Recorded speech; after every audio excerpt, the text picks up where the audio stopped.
जैसे हम कह सकें कि कोई डेवलपमेंट की हो उन्होंने, ना वहाँ मोबाइल चलते हैं, ना रोड्स ठीक है, ना कुछ है।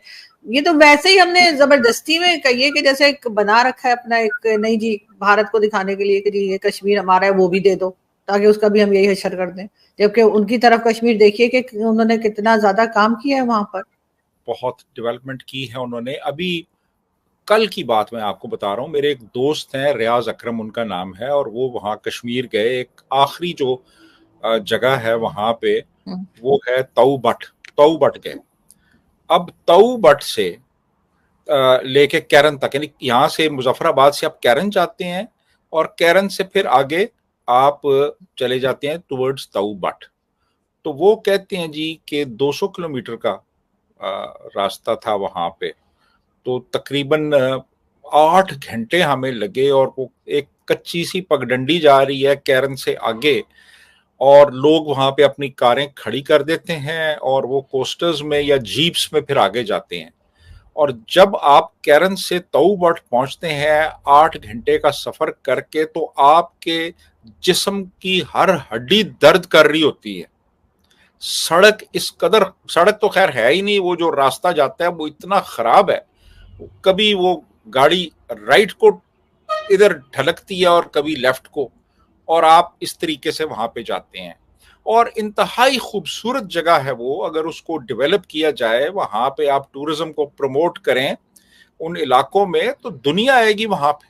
कश्मीर इतना खूबसूरत है, लेकिन कोई डेवलपमेंट नहीं है। कोई आपको अच्छा खाना नहीं मिलेगा वहां पे खाने के लिए, रोड्स नहीं है प्रॉपर।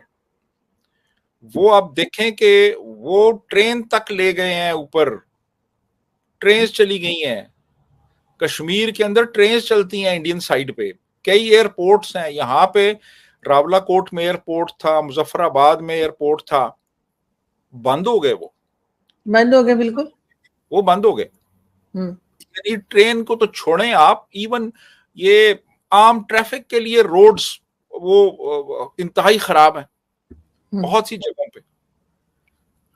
तो आप डेवलपमेंट नहीं करेंगे तो फिर आप कैसे अवाम को मुतमिन कर सकते हैं? अब एक वजह ये भी थी, ये जो अभी सड़कों पे आए, कि आपने कोई डेवलपमेंट ही नहीं की वहां पे, लोग परेशान थे, और वहां पे आपने वो उनसे हैवी बिल्स चार्ज करना शुरू कर दिए। तो उस पे वो रिजेंटमेंट थी खासी, और भी काफी इश्यूज थे जो कि अभी सामने आए। तो आप देखें इंडियन साइड पे अब बहुत कम हो गया है वो जो पहले एक वो एजुटेशन का सिलसिला था, वो कम हो गया बहुत ज्यादा, तकरीबन ना होने के बराबर। और उसमें एक बड़ी वजह ये है कि उन्होंने हैवी इन्वेस्टमेंट की है वहां पे। वहां पे लोगों को सहूलतें दी हैं, रोड्स बनाई हैं, ट्रेन्स शुरू हो गई हैं, जहाज की सर्विस है, फॉरेन इन्वेस्टर्स को ले आए हैं, अरबों रुपए की वहां पे इन्वेस्टमेंट हो रही है। और उससे फिर जाहिर है कि लोकल जो इंडस्ट्री है वो डेवलप करती है, लोगों को नौकरियां मिलती हैं, बेहतरी आती है लोगों की रहन सहन में। तो ये एक बड़ी वजह है वहां के कश्मीर में और यहाँ के कश्मीर में। जी आरजू। लेकिन सर अब जब ये कभी यूनाइटेड नेशन में जाके कश्मीर कश्मीर करेंगे तो वो तो हो सकता है कि भारत की साइड से कह दिया जाए कि पाकिस्तान तो खुद कहता है कि ये फॉरेन टेरिटरी है, तो अब ये उधर इनका केस जो है वो काफी कमजोर हो गया है। लेकिन वाकई में अगर ये कोई डेवलपमेंट करते, कोई काम करते, तो यहाँ पे जो कश्मीर के लोग रहते हैं वो भी खुश होते हैं कि हाँ ठीक है, अगर भारत में हुआ है तो थोड़ा बहुत हमारा भी हुआ है। हम उनके बजट से अपने आप को मैच तो नहीं कर सकते, लेकिन कुछ ना कुछ तो किया जा ही सकता था। मैं भी गई हूँ कश्मीर, और वहां पर मैंने देखा है कि रोड्स भी खराब हैं, और बिल्कुल यही हाल है जैसे आप बता रहे हैं कि गाड़ी छोड़कर और फिर या तो पैदल जाना पड़ता है या कोई जीप वगैरह हो तभी जाया जा सकता है। लेकिन सर यहाँ पे जो गवर्नमेंट इस वक्त बैठी हुई है, यानी इस वक्त शहबाज शरीफ की गवर्नमेंट है, उसका फोकस आपको क्या लगता है कि क्या है इनका फोकस? क्योंकि ये बार बार उठकर कोई ना कोई स्टेटमेंट तो भारत के खिलाफ दे देते हैं, कश्मीर कश्मीर भी कर लेते हैं, लेकिन कश्मीर को इन्होंने कोई खास इंपॉर्टेंस दे नहीं रखी है पाकिस्तान के अंदर। इनका सारा फोकस सिर्फ पंजाब, और सिर्फ पंजाब में ही बल्कि सिंध भी नहीं है, बलोचिस्तान भी नहीं है। उनका मेरा ख्याल है पहला फोकस तो ये है कि वो हुकूमत में रहें, और जो कुर्सी मिली हुई है उनको वो कायम रहे। और डे टू डे जो इश्यूज हैं जिसमें फायर फाइटिंग प्राइमरीली उनका फोकस है, वो उस पे लगे रहें। उसके अलावा तो देखें ना, एक बहुत कमजोर सी हुकूमत है, कोलिशन गवर्नमेंट है, फिर उनको बड़ी एक स्ट्रॉन्ग किस्म की डिक्टेशन भी मिलती है, फिर उन्होंने डिक्टेशन पे भी अमल करना है। तो वो तो मेरा ख्याल है 24 घंटे यही सोचती हैं कि यार हमने अपना ये जो सेटअप बनाया हुआ है इसको हमने बचाना कैसे है।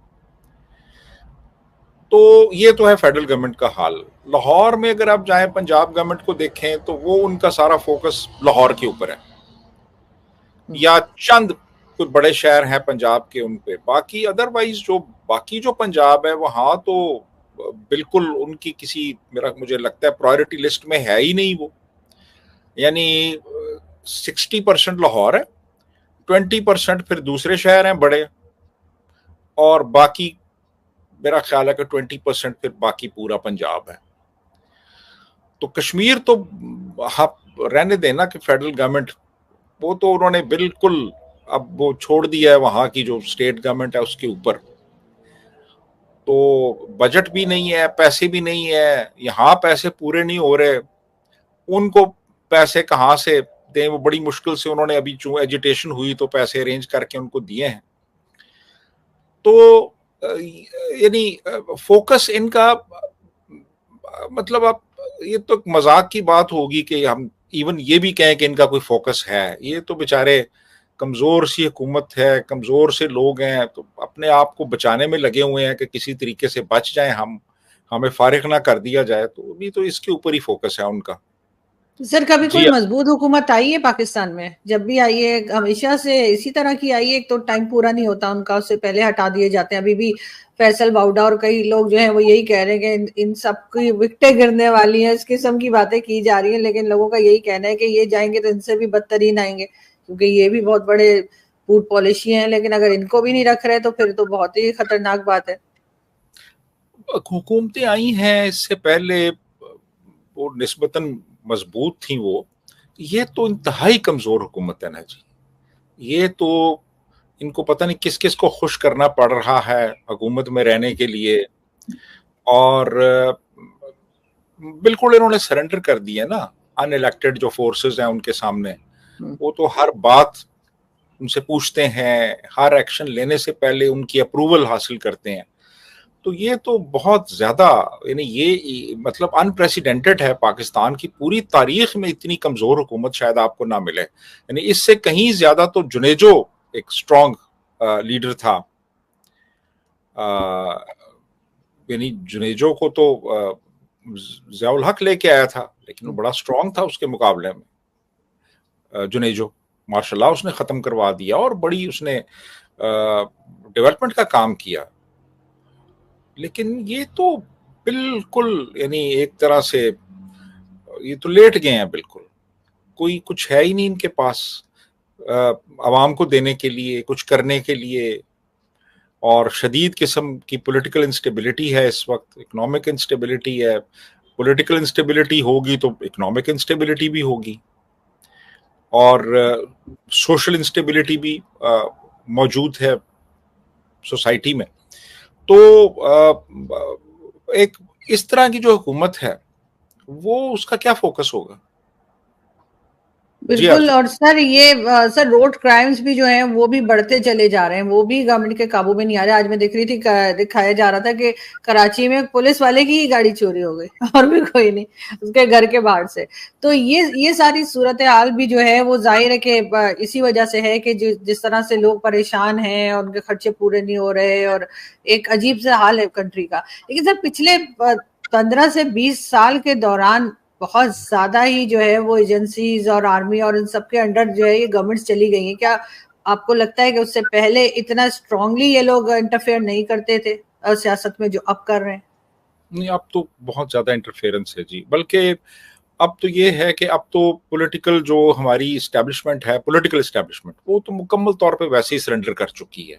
पाकिस्तान ने पीओके को लेकर खुद ही अपनी पोल खोल दी है। दरअसल इस्लामाबाद हाई कोर्ट में पाकिस्तान के एक सरकारी वकील ने ही चौंकाने वाला दावा किया है। पाकिस्तान के कब्जे वाले कश्मीर यानी पीओके को पाकिस्तान आजाद कश्मीर कहता है, जिस पर अब उसने बड़ा बयान दे दिया है। भारत इसे आज भी अपना अभिन्न अंग मानता है। सरकारी वकील ने इस्लामाबाद से अगवा कवि अहमद फरहाद को लेकर सरकार का बचाव कर रहे थे। तभी उन्होंने कहा कि वो आजाद कश्मीर में 2 जून तक रिमांड पर रहेंगे। सरकारी वकील ने ये भी कहा कि उसे इस्लामाबाद कोर्ट के सामने पेश नहीं किया जा सकता, क्योंकि आजाद कश्मीर हमारा नहीं बल्कि एक विदेशी क्षेत्र है। हाईकोर्ट भी सरकारी वकील के इस दावे पर हैरान हुआ और उसने कहा कि अगर आजाद कश्मीर एक विदेशी क्षेत्र है तो फिर पाकिस्तानी रेंजर्स यहाँ पाकिस्तान से कैसे प्रवेश कर गए। पाकिस्तानी पत्रकार ने भी इस दावे पर नाराजगी जताई और कहा कि ये दावा न्यायिक प्रणाली और आजाद कश्मीर की स्थिति पर कई सवाल खड़े कर रहा है। उन्होंने ये भी कहा कि अगर आजाद कश्मीर हमारा नहीं है तो पाकिस्तान को एक विदेशी क्षेत्र में सैनिक की तैनाती पर प्रशासन का अधिकार कैसे मिला।